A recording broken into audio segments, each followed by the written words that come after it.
What's up, guys? Welcome back to the channel. Here we are with another reaction. In this, we have what would a war between China and India look like? That's a good question. I think if China and India, I don't know what it would look like, I guess, in the sense of how it would take place.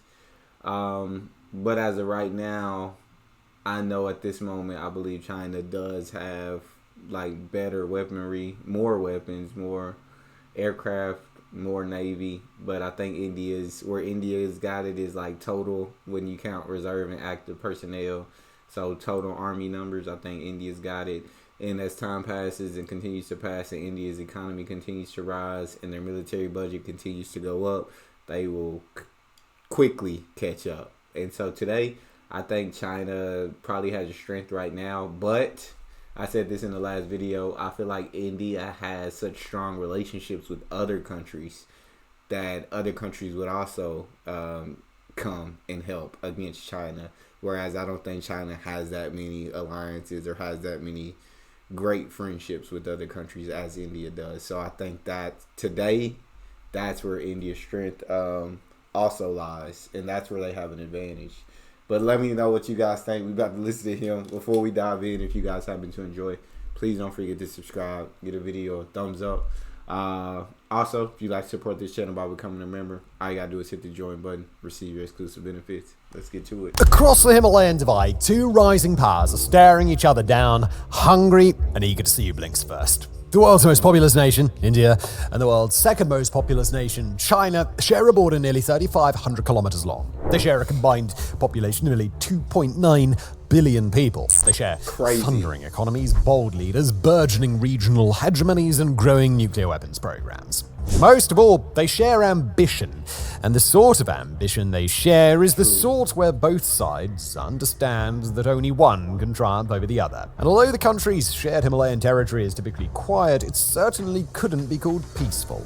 Through a long-running saga of border disputes, flare-ups, and diplomatic shoving matches, India and China alike have placed their international tensions on full display, and at times the world's two most populous nations stand just one grave misunderstanding, one miscalculated escalation, or even one accidental misfire from all-out conflict. Today, we're going to explore just what a war between China and India would really look like, where it would be fought, who and what would be fighting it, and who would win. And we'll tackle the most important question of all. What are the odds that in the near future, these two nuclear nations could face off in what would quickly become the most ruinous war of the entire modern era? Yeah. Before we launch into this episode, we've got to include a quick addendum. As of October the 21st, 2024, during this episode, we'll be referencing a long-running border dispute between India and China. Per sources from both nations, however, India and China have now mutually agreed to a de-escalation in border tensions, bringing those tensions back to where they were prior to a deadly brawl we'll be discussing that took place in the year 2020. As we'll explain in the episode, that brawl was not the start of the two nations' border tensions, so it's unclear just what the situation will be, practically speaking, after a restoration to pre-2020 conditions. But bear that de-escalation in mind regardless, to give additional context to what we're about to discuss. Thanks, and back to it. Life in the gray zone. In Europe and the United States, news like the intermittent flare-ups between China and India are typically relegated to back-page news. But in both nations, quite understandably, those same flare-ups are treated with a seriousness as bitter as it is mutual. Both nations put on a stoic face in front of the international community, and neither would like to really let on about the long-running territorial issues that separate two leaders, China's Xi Jinping and India's Narendra Modi. Those two, after all, would generally like to be seen as having cordial, even friendly relationships. But the reality of the situation remains. India and China are not friendly when it comes to the matter of their shared border. How do we know? Well, one place to start is that the figure we provided just a moment ago, that China and India's border spans about 3,500 kilometers or 2,170 miles, is India's figure. China, quite frankly, couldn't disagree more, and regards the length of the border at only a paltry 2,000 kilometers or 1,240 miles. The specifics China said, "Hey, we done wrote in our map. That's our territory." So, in India, like, what are y'all talking about, bro? Like, us, and I mean internationally seen, like, this border, like, that's not y'all territory. Y'all the only map in the world that got that is y'all territory. Everywhere else, don't nobody got that. So yes, the border is 3,500. Of the border dispute are not our focus today, and it's certainly not our intention to cast judgment in either direction. But as serious as the dispute is for both sides, it's a symptom of a far broader problem at the heart of India-China relations. The two nations have only ever fought a single declared war across 32 days in 1962. And while the result of that brief affair was a Chinese victory and a resounding Indian defeat, it wasn't anywhere near the scale of a true major conflict. But since then, the 3,500-kilometer dividing line that both countries agree to respect in practice has been the site of tensions that have simmered surprisingly recently. The first thing to understand about China and India's state of conflict is that it's quite simply a strange affair. Because it's fought in an ever-changing landscape in the high Himalayas, the simmering conflict takes place along a territorial boundary that might be agreed on in theory, but is fluid in practice. A completely impassable, snow-blanketed valley one week might be the site of raging snowmelt rivers the next, with bare rock exposed a week after that, and then covered in snow again the week after. China and India's troops are always moving with the landscape, making their sporadic confrontations unpredictable. And in a pragmatic sense, both sides seem to fully believe that the tensions in the mountains are not worth an all-out war, but rather than resolving to end disputes via negotiations, either in the frontier or between Beijing and New Delhi, the two sides have instead agreed on some very strange rules of engagement. Take, for example, a major border clash in 2020, which kicked off after a massive fistfight between Indian and Chinese soldiers at altitudes of roughly 14,000 feet or 4,300 meters. After that fistfight left many injured, Chinese and Indian troops went at it again a few days later at multiple border points all across the frontier. Then both sides sent mass numbers of reinforcements, while China parked construction equipment and artillery on agreed-upon Indian territory, thus occupying its neighbor. Then a truly massive fight broke out, one that ultimately left at least 20 Indian soldiers and at least 4 Chinese soldiers dead. But in all that time, both sides maintain that not a single shot was fired by either party. Instead, these were fights settled by fists, sticks, and clubs. Massive affairs that, if not for the body armor and polycarbonate bludgeoning implements, might not have looked out of place before the start of the Bronze Age. That 2020 brawl was the first time since 1975 that combatants on either side were killed, but it was just the latest in a long series of altercations that played by the rules of the Himalayan border. Nobody fires their guns, everybody skins their knuckles or loses a couple of teeth, and both nations live to see tomorrow. It's this grey zone warfare, fought in regions that are nearly impassable without special equipment, that define the tougher elements of India and China's relationship. Usually, they're non-fatal affairs, and even when people die like they did in 2020, or when shots are fired like they were in 2021, the two countries can hash out their frustrations over the course of a non-escalatory diplomatic shouting match. In a way, it's a global affairs version of a pair of adult siblings that both show up for the holidays but still can't refrain from shoving each other when they share the back of the minivan. But they also help us to establish a few ground rules to answer the question that we came here to ask. What would an all-out war between India and China actually be like? The location of such a battle is clear. Rather than sail their fleets around Southeast Asia or cut through several neighbor countries to launch attacks on each other, China and India are most likely to do battle, or at least start their battle, in the high Himalayas. That terrain would define much of the early fighting. I don't know much about China's military and how well they do in the Himalayas and what kind of force they got, but I have watched videos about India's military, and I do know that India is absolutely equipped to fight in the Himalayas. They even build aircraft specially to fight in the Himalayas.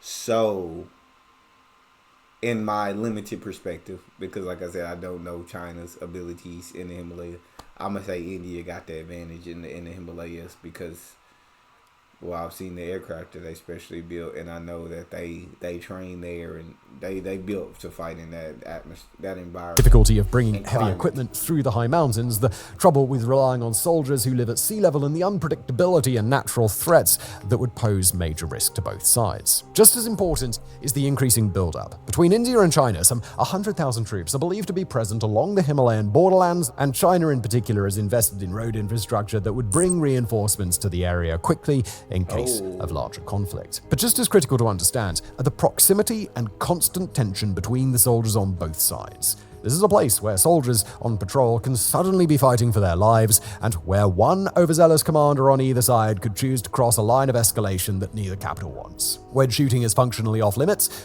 a single tank shot that leaves a crater where a dozen adversary troops used to be can very quickly kick off a battle that leaves hundreds dead, and then catastrophe is imminent. That starts Finally, the war right the there. rising tensions since 2020 have led to a bitter realization on both sides. The India-China relationship, outwardly cordial as it may seem, is not the whole story anymore. India now considers China to be its greatest security threat over and above the nation of Pakistan, while China has made no secret of its rising investments in a fortified Himalayas. Both sides consider all that escalation to be unlikely due to a combination of agreed-upon rules and protocols to handle the border region and each country's nuclear deterrent against the other.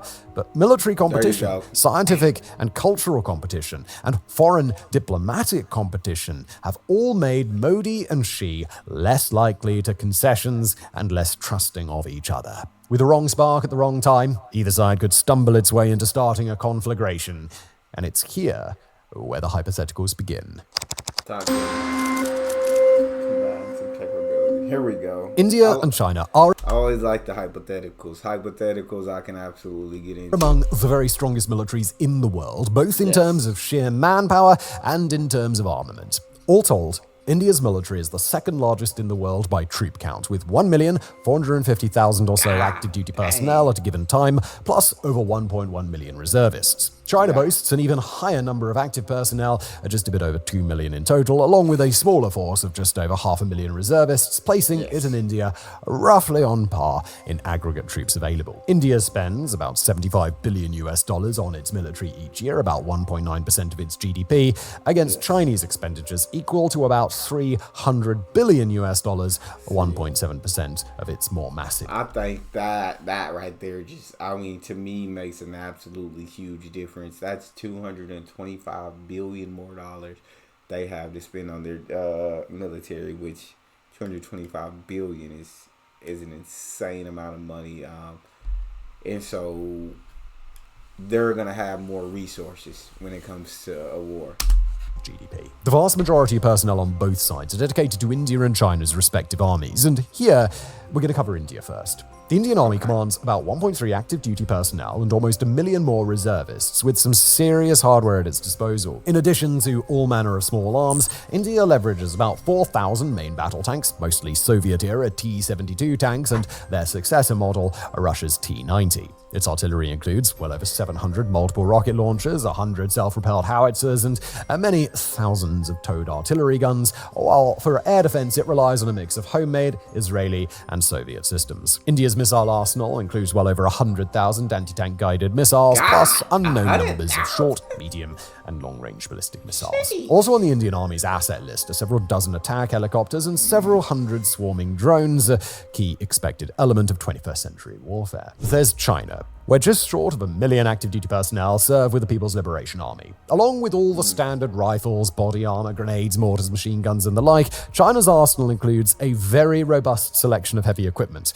China brings an estimated 6,000 or more tanks into battle, mostly main battle tanks, assuming full force readiness at the time a conflict begins. It's got many thousands more infantry fighting vehicles and well over 200 dedicated tank destroyers. China has indigenously produced well over 2,000 self-propelled howitzers, plus about 1,000 towed artillery pieces and at least 1,500 mobile mortar carriers. It boasts thousands of multiple rocket launchers, and its rocket force, regarded in China as a separate branch of the military, is very, very robust. The country's precise number of munitions generally not disclosed for a given weapon type, but it's got untold numbers of ballistic and cruise missiles at its disposal. While recent reports have suggested widespread corruption within China's rocket force, the true extent of that corruption is not currently known, and thus it cannot be effectively weighed into any analysis of China's military potential. The country's drone industry is considered to be very robust as well, setting it up well for 21st century asymmetric conflicts and swarm warfare. In the sky, the balance of power between the two nations is somewhat more skewed, and here we'll start with China. The PRC has some very sophisticated kit in the skies, starting with its Chengdu J-20. That's where I think most advantage comes when it comes to militaries. I am a believer in the sky is where the biggest advantage that you can have is in the sky. A fifth-generation stealth multi-role aircraft built to challenge the American F-22 and F-35. The true extent of the J-20 stealth capabilities are somewhat in doubt, owing partly to the strange choice to include front canards, its little winglets behind the cockpit. But that's not a particularly important concern in a confrontation with India, where 200-plus J-20s would be a massive problem even if they did look like a small bird on radar. China flies about 280 J-16 strike fighters, plus about 250 of its J-11 air superiority fighters and nearly 600 older J-10s. It flies over 100 Soviet and Russian Sukhoi fighters and about 340 fighters that we can only refer to as SPAM, antiquated Cold War-era jets that aren't equipped for a modern air war but can certainly hit an unequipped enemy hard if need be. China flies over 200 jet-powered strategic bombers, its Xi'an H-6, and another 200 fighter-bomber aircraft. It leverages nearly 30 advanced early warning and control planes, several different kinds of electronic warfare aircraft, about 24 aerial refueling tankers, and several dozen strategic airlifters, including 50 dual-purpose Y-20s, which can perform double duty as a tanker if need be.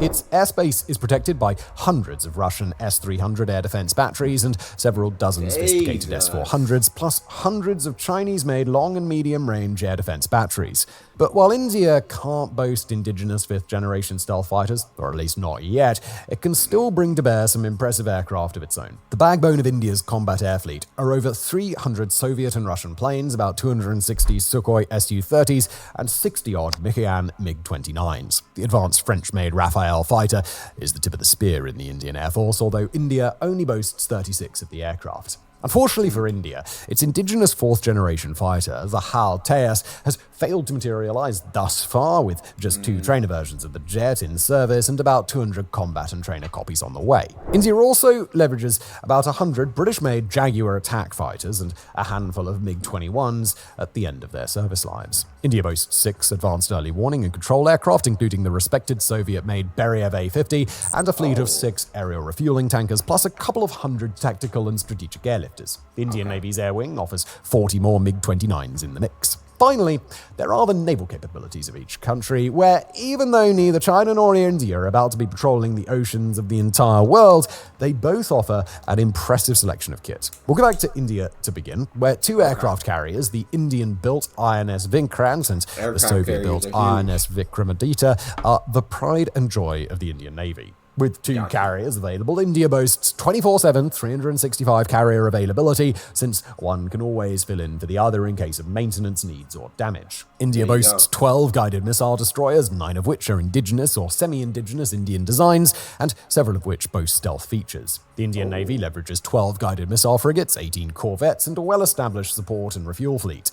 Under the water, India uses 2 nuclear-powered ballistic missile submarines and a total of 16 attack submarines across several design models. The nation brings to bear all the wide variety of munitions one would expect from a modern navy, and is ambitious in its goal to expand the fleet overall. China, however, brings even more naval power to bear than India does. At the heart of its surface fleet are 2 modified Soviet-era aircraft carriers, plus an advanced Chinese carrier, the Fujian, currently undergoing sea trials in advance of being commissioned. China brings several dozen destroyers, including the stealth class of massive guided missile destroyers, the Type 055. It offers dozens more guided missile frigates and corvettes and numerous amphibious attack and landing ships, but these have the intent of carrying out an invasion of Taiwan. It's got a wide range of maritime support vessels and tankers, and an arsenal of unmanned surface vessels, or USVs, including some that are thought to be designed for combat roles. Underwater, China boasts 6 nuclear-powered ballistic missile submarines, 9 nuclear-powered attack submarines, and dozens of conventional attack subs. On its aircraft carriers, China flies 110 J-15 and J-11 fighters, and its 5th-generation J-35 is expected to eventually take over a carrier role. But even that isn't the full extent of China's seaworthy fleet. The nation operates a shadowy maritime militia that leverages everything from fishing trawlers to purpose-built vessels, currently used to bully around the vessels of various adversary nations, but with unclear potential for use in combat environments. The Chinese coast... They just really have such deeper pockets at the moment. And that's really what it comes down to at the moment when you look at the resources in the air, when you look at the resources in the water, and then you even look at the resources on the land.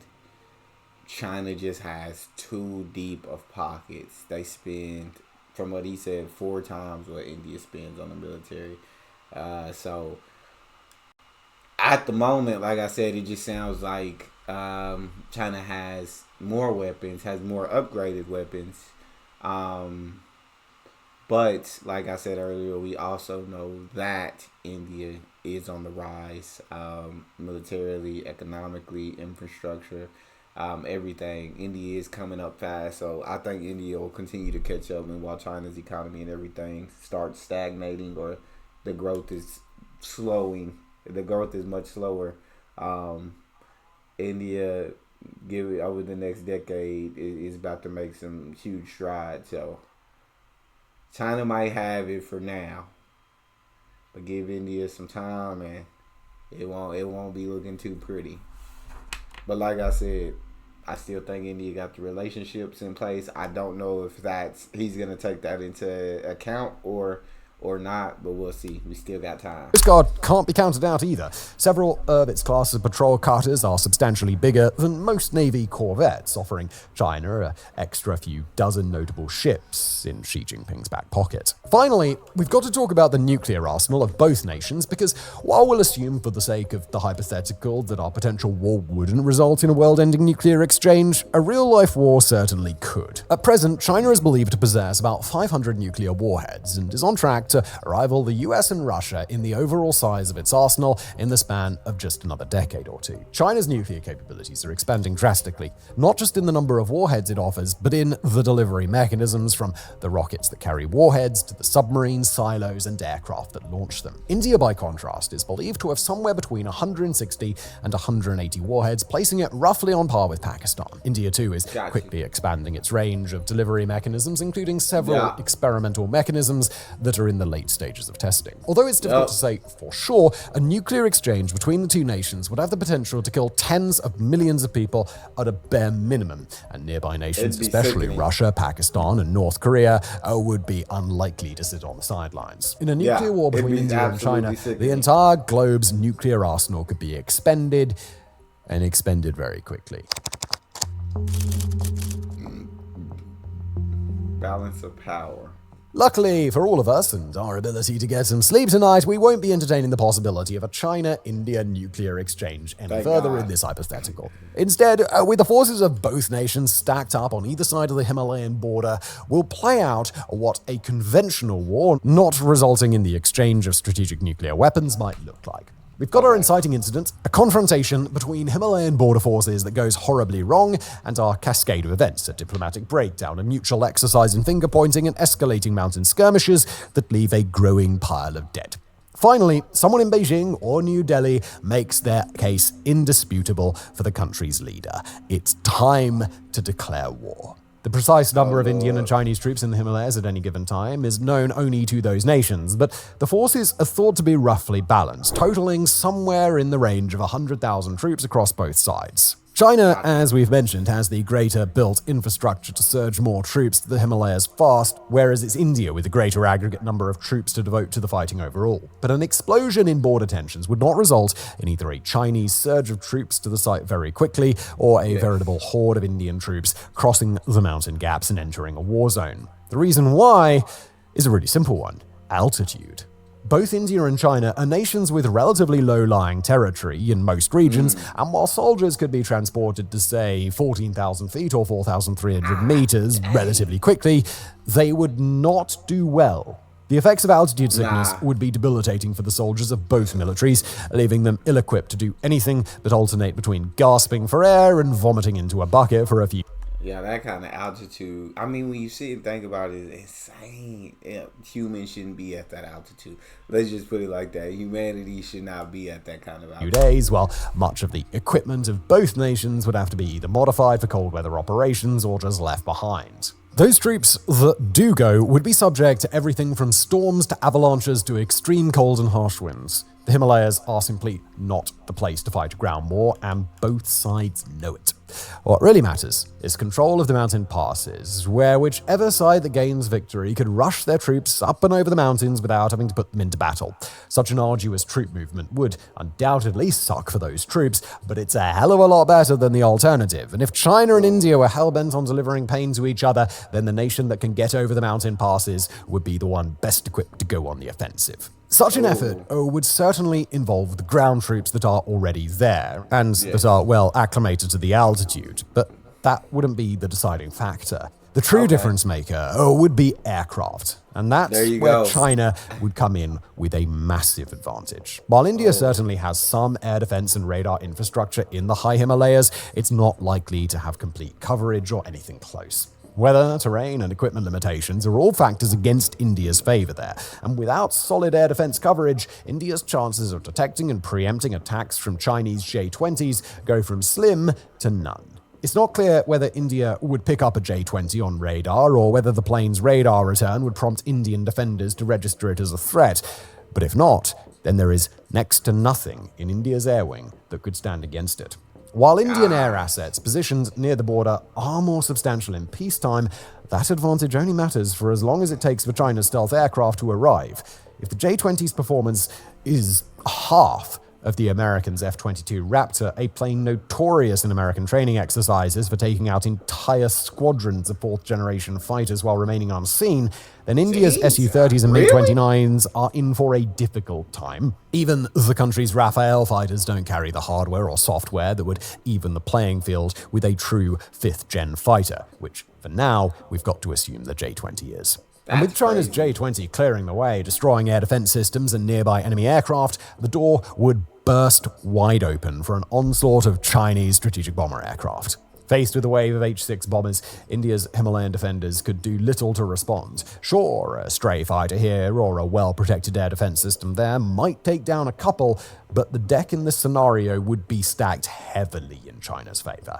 In a best-case scenario for China, these Indian mountain defenders might be called to retreat. In a worst-case scenario, they might go down with their bases and thus force China to destroy some infrastructure. Even in the worst-case scenario, however, China would likely be able to leverage other passes to get its troops up and over, while depending on its paratrooper and heavy bomber forces to clear any obstacles on the way down. Assuming that China can establish a forward operating area at the foot of the Himalayas inside India, this is where things get dicey. Even if India were effectively deterred from making counterattacks against that area, which they probably would be, and even if China's ally Pakistan were to see an opportunity and join the fight, this moment still presents one major challenge. Specifically, this is when it gets very difficult to imagine that India wouldn't be at least considering the use of nuclear weapons to prevent China from amassing enough troops and equipment that it could thunder southward into north-central India. Bro, but nukes are mutual destruction. Like, when you thinking nukes, bro, once you bring the nukes out, like, the damage that will be caused is just on a level that humanity, I don't think, is prepared for. And so if they both start unleashing nukes, it'd be mutual destruction between the two countries. What do you guys think about this video so far? I'm very intrigued at what you guys, are you guys agreeing with him more so? He seems very objective in making the case. He's not biased towards either side. He's very objective, straight down the line, just calling it the way he sees it. But how do you guys see it? But in a hypothetical world where China did begin that advance and India never launched nuclear weapons, it's here that China would have its work cut out for it. The balance of power between China's ground forces and India's would certainly favor China, but this would be just a portion of China's overall equipment entering India, while the rest kept to its bases around the country and around the world. India would be defending with the full might of its own military, and as a defending side on its own home soil, it would be at a significant tactical advantage. Dang. Add to that, so while China has forces around the world, India would be defending with its full military. That absolutely makes a difference. mass numbers of defending troops, and India may put China in a tough spot. But yet again, it's air power that makes the difference. China has ample cruise and ballistic missiles and more than enough aircraft to challenge Indian air defenses like Russia has done in China. Its stealth and fourth-gen fighters could embark on long sorties, replenished by Chinese tanker aircraft, and its heavy bombers, at times, may be able to take more direct action without being shot down. Make no mistake about it, India would be able to give China hell in a fight where it operates at a hardware disadvantage, but can leverage large numbers of dedicated troops in both conventional and asymmetric engagements while on favorable territory. But a slow, grinding push by the Chinese military would likely yield continued results, especially if China could avoid spreading its forces too thin. On the periphery of such a conflict, a range of other factors would change the game.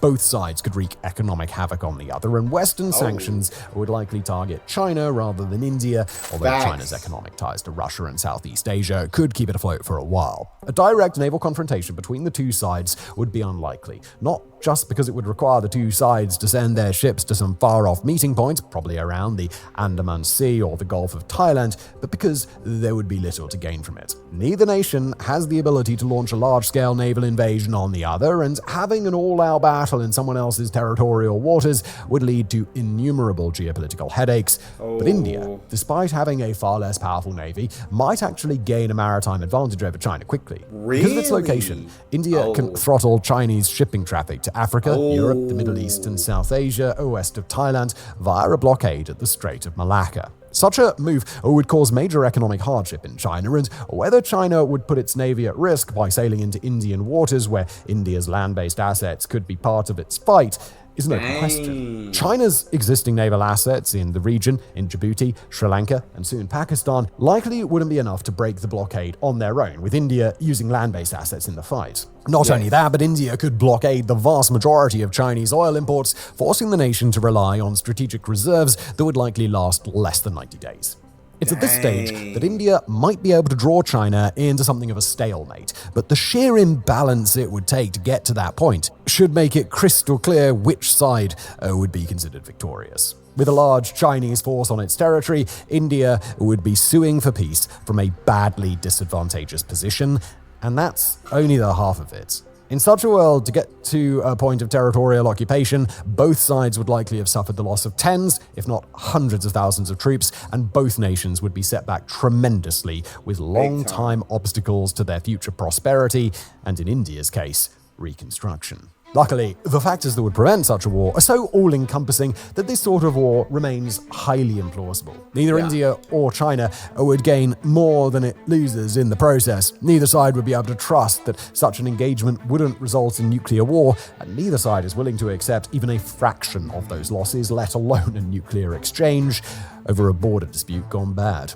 Although China's rapid military and economic expansion and India's skyrocketing ambitions might suggest otherwise, both nations are careful and reserved in their decision-making, and both approach issues like these with far too much caution to get to the point where the corpses of fighter jets litter the Himalayan slopes. With any luck, the world will never see this war play out, and thank goodness for that. If it were to go down, then to call it catastrophic could be the understatement of a lifetime. Very intrigued to hear what you guys think about everything that he said. I would probably agree, just like I said, due to air power, the disadvantage in air power.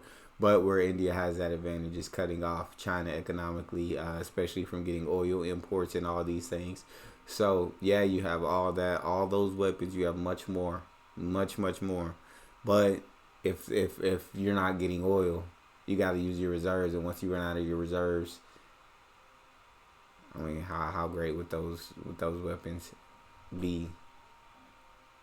if they're not usable. But at the moment, like I said earlier, China's just stronger right now. They just spend a lot more, and so that makes all the difference at the moment. Like I said, I think India has relationships in place too, and China has more enemies. So I don't know how it turned out. Hopefully, it doesn't turn out. Hopefully, we don't see that amount of human loss. So we're praying we don't have to deal with any of that. But that's all we have. If you guys enjoyed, please don't forget to subscribe, get a video a thumbs up, and check out the next one. I'll see y'all next time.